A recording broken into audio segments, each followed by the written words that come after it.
સિસ્ટમની અંદર ઇન્ડસ્ટ્રી લેવલે જ્યારે યુઝ કરતા હોય તો ત્યારે કઈ કઈ વસ્તુનું ધ્યાન રાખવું જોઈએ, તો કયા એવા ફેક્ટર છે કે જે ક્લિક થતા હોય તો આપણે કરાવી શકાય?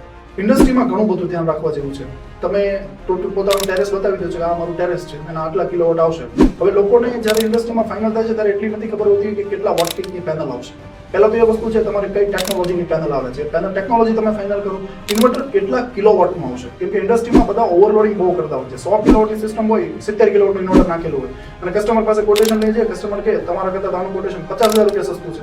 એટલે ત્યારે અમે એને ડેફિનેટલી સમજાવીએ છીએ કે અમારું ઇન્વર્ટર આ છે, અમારું ઇન્વર્ટર આ છે, આ કંપનીનું છે. અને સાથે સાથે કઈ કઈ વસ્તુ ઇન્ક્લુડિંગ છે, કેમ કે ઇન્ડસ્ટ્રીમાં ઘણું બધું કામ હોય છે. વોકવે બેસાડવો છે, રેલિંગ બેસાડવું છે, સ્પ્રિંકલર સિસ્ટમ છે, કઈ કઈ વસ્તુ ઇન્ક્લુડ કરી છે, કઈ નથી કરી.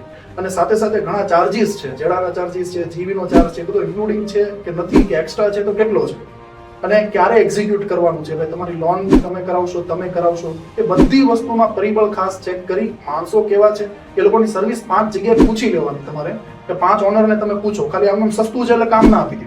5 ઓનરને તમે પૂછો આ લોકોએ કામ કરેલા છે, એનો ફીડબેક કેવો છે. ફીડબેક આવે પછી તમે કામ કરો. અને એનાથી જો ના સંતોષ થાય તો એ લોકોએ જે કામ કરેલા છે ત્યાં તમે વિઝિટ કરો. વિઝિટ કર્યા પછી તમને આઈડિયા આવશે ખરેખર એ લોકોનું કામ કેવું છે.